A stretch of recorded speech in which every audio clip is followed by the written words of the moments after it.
ada caleg lain di tempat yang saya kira disebut sebagai dapil neraka jahanam. Sudah umrohkan 500 orang, sudah memberikan sapi limosin ratusan, dan dia tidak terpilih. Ini yang kemudian saya sulit untuk membayangkan bahwa uang itu bisa dijadikan sebagai instrumen untuk memenangkan satu pertandingan. Ada menteri yang saat ini sedang petahana, mencalonkan diri dari segi logistik kuat, jejaring kuat, penetrasi politiknya juga kuat, tidak terpilih. Begitu juga petahana-petahana yang lain yang saya kira jumlahnya puluhan di semua partai tidak sukses. Apakah mereka kalah logistik?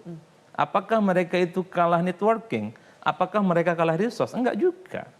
Yang ingin saya jelaskan adalah ada dua teori kalau bicara tentang politik uang, soal efektivitas dalam kerja politiknya. Satu, kalau kita sebagai petarung politik caleg, sebut saja begitu, apakah uang yang kita miliki itu kan teorinya satu, apakah akan diberikan kepada orang yang selama ini sudah istiqomah tegak politik akan memilih kita, atau akan diberikan kepada mereka yang swing dan belum menentukan pilihan politiknya. Kan itu belum diuji. Secara umum orang menganggap politik uang itu hanya akan diberikan kepada mereka yang belum memutuskan politik. Dengan harapan dia akan memilih caleg. Ternyata dipersembahkan oleh banyak mendapat cerita rekan-rekan yang menebar amplop sampai dengan nilainya 10 miliar di tingkat DPR RI nggak jadi. 200.000 amplop cuma keluar 10% atau 20.000 nama begitu. Kemudian ada yang sampai dengan 15 miliar juga nggak jadi. Jangan ngomong kalau yang di bawah 10 miliar, itu mah udah lewat kapan-kapan. Kemarin kita dengar cerita dari politikus senior Golkar itu 30M. Nah, untungnya jadi. Nah, apalagi ada yang sampai 50, konon malah 80M di Dapil Sulawesi Selatan. Kembali lagi di kontroversi pemirsa, Pak Aras bener ya, itu di bawah 10M tuh nggak akan jadi deh satu kursi DPR RI.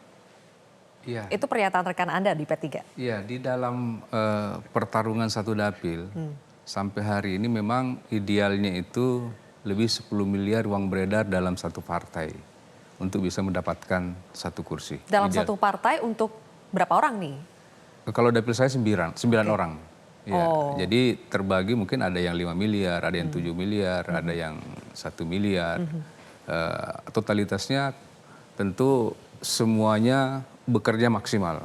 Kalau hanya mengedarkan uang aja, saya yakin apa yang disampaikan Romi tadi itu sangat benar, bahwa keberhasilannya bahkan di bawah 10%.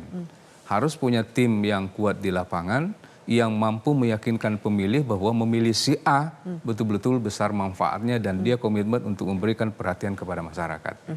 Karena kapan tim kita tidak betul-betul turun ke lapangan, hanya ingin membagi saja, ya uang habis tanpa bekas. Uang habis, suara melayang ya. Oke, Mbak Lulu, benar di bawah 10M nothing, satu kursi tidak akan bisa.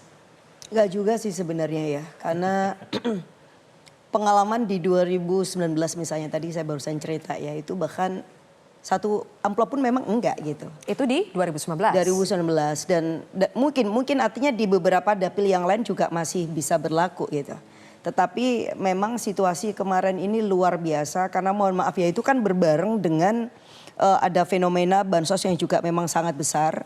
Jadi katakanlah kalau misalkan orang mengeluarkan nominal yang kecil itu kalah dengan bansos yang dikeluarkan oleh atas nama pemerintah misalnya seperti itu, dan itu juga akhirnya turut mempengaruhi value ya atau nilai apa yang dulu dianggap itu sudah gede nih, misalnya 20.000 ini contoh 2019 itu DPR RI itu biasa memberikan calon pemilihnya itu 20.000 atau 25.000, walaupun saya tidak satu pun ya, tetapi kan saya tahu lah kayak gitu. Tetapi itu udah nggak mungkin terjadi di pemilu 2024. Terjadi inflasi? Ya.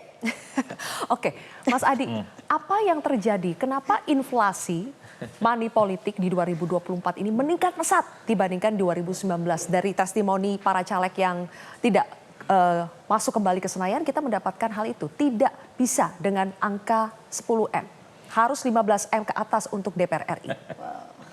Jadi secara prinsip kalau kita meyakini bahwa politik uang itu adalah instrumen yang bisa memenangkan seorang dalam pileg, itu perlu diuji sebenarnya. Kalau itu diasumsikan naik di 2024 dibandingkan 2019, Ini kalau kita menggunakan teori pendekatan ekonomi, barang itu kan setiap tahun dia akan bertingkat. Dulu masyarakat kita permisif akan menerima politik uang 50.000, 2024 akan naik 100.000. Itu sesuai dengan kebutuhan mereka yang kemudian menurut saya dikapitalisasi oleh para pemilih. Yang kedua, kenapa saya ngomong politik uang itu harus diuji tentang efektivitasnya. Ada kawan saya seorang caleg yang menurut saya duitnya nggak banyak-banyak amat, hanya menjual dia adalah sebagai salah satu jubir capres tertentu dan dia menang. Sebut saja Ahmad Khalid.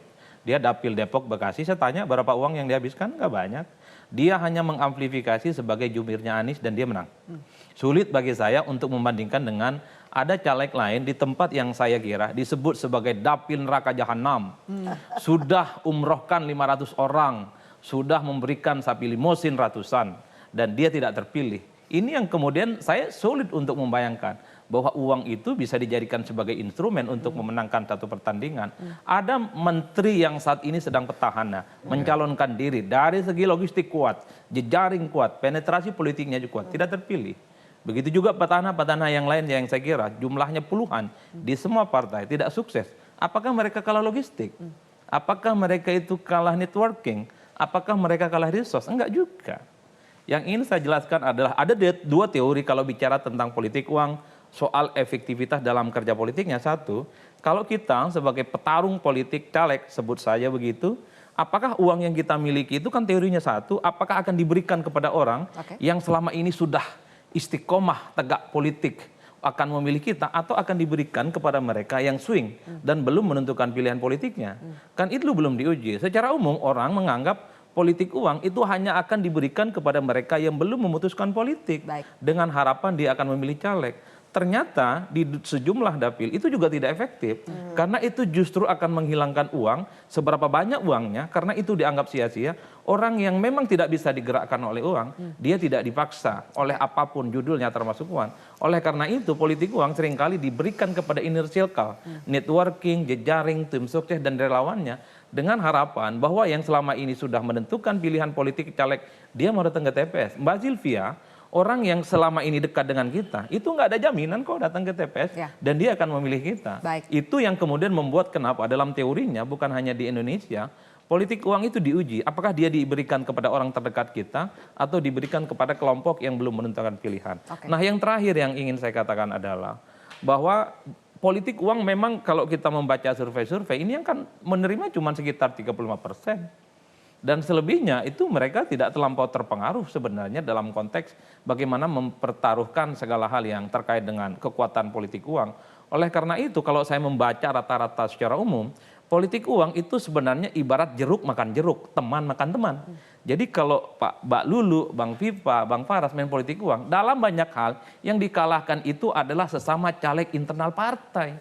Karena dalam sistem proporsional tertutup, satu dapil itu bisa dipastikan setiap partai mendapatkan kursi. Di dapilnya Mbak Lulu misalnya, PKB itu pasti dapat satu kursi. Pertanyaannya adalah siapa yang dapat? Apakah Mbak Lulu atau yang lain? Di dapilnya Bang Viva misalnya, yang bisa dipastikan ada satu caleg dari PAN yang dapat, pasti. Tapi pertanyaan apakah Bang Viva atau yang lain yang mendapatkan itu. Begitupun dengan yang lain. Oleh karena itu ketika ada caleg yang ngaku ada 20M, 30M yang spending money, secara tidak langsung dia itu memakan temannya sendiri. Perang saudara terjadi. Perang saudara, jeruk makan jeruk, teman dan makan teman. Ini yang sebenarnya harus diingat, beda dengan Pilpres. Politik uang, politik bansos itu memakan lawan. Kalau 02 dipersepsikan sebagai sosok yang katanya politisi bansos, maka yang dirugikan itu 1 dan 3, bukan yang lain. Oke, Mas Hensat, kita berbicara kaitan antara Pileg dengan Pilpres. Sekarang ingin mengaitkan apakah sebetulnya faktor petahana ini sulit untuk kembali maju atau kembali masuk ke Senayan itu, apakah karena tidak ada kotel efek dari Pilpresnya? Pileg ini pemilu serentak yang berbarengan membuat Pileg itu caleg-caleg bekerja sendirian dan tidak terbantu dengan kotel efek dari Pilpresnya. Ya memang kalau kotel efek itu harus dikaji lagi ya, apakah dalam Pilpres kali ini memang berlaku. Karena ada beberapa daerah yang memang kotel efek itu berlaku dan semakin kuat, tapi juga ada yang membuat kocar-kacir gitu. Misalnya Jawa Barat misalnya, itu kotel efek yang kuat itu kotel efek dari Ridwan Kamil atau dari Prabowo sebetulnya. Karena Dapil 1 Jawa Barat misalnya itu dibuat kocar-kacir oleh istrinya Ridwan Kamil. Karena dari beberapa petahana termasuk di Golkar sendiri pun hampir saja kacau balau dengan kehadiran Ibu Ridwan Kamil itu di Dapil 1 Jawa Barat. Padahal waktu itu posisinya nomor 4. Jadi kotel efek ini menurut saya bukan hanya perlu dikaji, tapi jangan-jangan memang sudah menghilang berdasarkan ketokohan-ketokohan yang ada gitu. Jadi kayak misalnya dapil yang seharusnya dimiliki oleh PDI Perjuangan. Apakah kemudian serta-merta caleg PDI Perjuangan bisa melenggar bebas gitu, melenggang bebas, itu juga belum tentu juga. Tapi ada beberapa daerah yang memang sebetulnya daerahnya PDI Perjuangan, tapi presidennya ternyata kalah di sana, walaupun pileknya menang. Jadi teori kotel efek ini memang benar-benar harus diuji dari sisi banyak hal. Dan dalam beberapa teori politik itu ada pragmatisme yang masuk di sana. Jadi bukan saja tentang popularitas, tapi juga ada pragmatisme dari pemilih di sana. Misalnya Dapil 2 ya, Jakarta misalnya, pada saat justru banyak artis yang lolos dibandingkan petahana.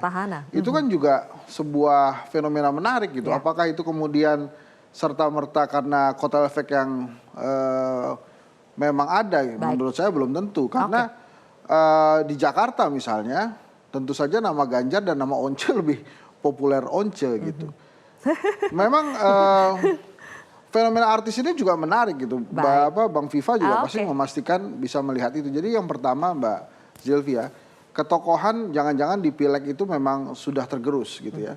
Nah itu bisa dari politik uang atau memang kondisi geografis setempat. Baik, kita berikan tepuk tangan dulu.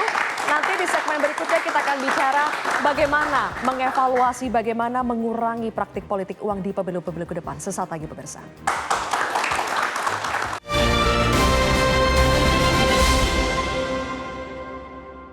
Dipersembahkan oleh